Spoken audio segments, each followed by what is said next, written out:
This is a 1983 BMW R100RS, and I want to show how the rear master cylinder is mounted to the bike. I'm going to start off with the brake fluid reservoir, which connects to the battery box mounting bolt at the top, and then the assembly for the master cylinder is in between the swing arm and the muffler bracket. So it's down here, and that's the fluid line coming into the top of it. In the back of it is where the brake line goes in, which goes to the disc brake on the rear.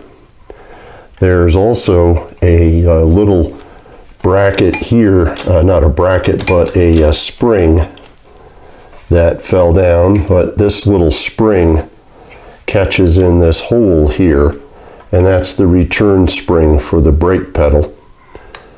The brake pedal mounts here through a bolt, and there's some hardware on the back side that holds it on.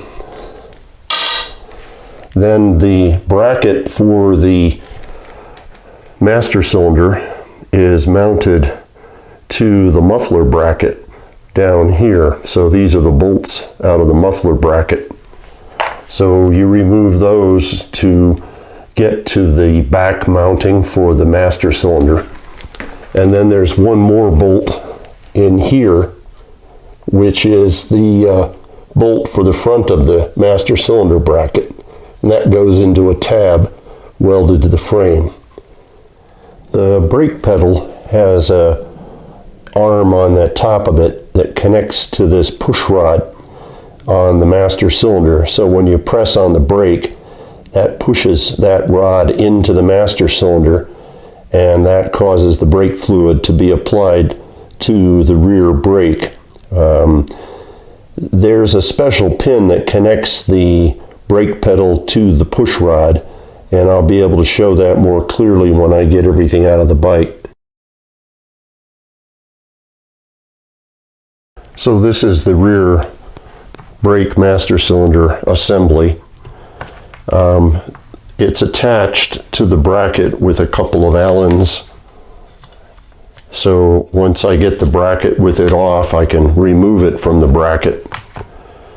This is that bolt I talked about that secures the front of the bracket to the tab on the frame, so that goes in there. And then here, this is that arm that the brake pedal attaches to, and this is the return spring for the brake pedal that goes in the little hole on the back of the muffler bracket. And this is the little pin that's kind of specially made. It slides in from the back, and then this clamp catches up over the bushing here. So to remove it, you can take a screwdriver and push down, get it to rotate, and then pull it out. The problem I had is that it was so rusted, I really had a hard time getting it out. But you can see here how they go together on the brake pedal. Is it brake pedal slides into the bracket there, and then the pin runs in to secure it like that.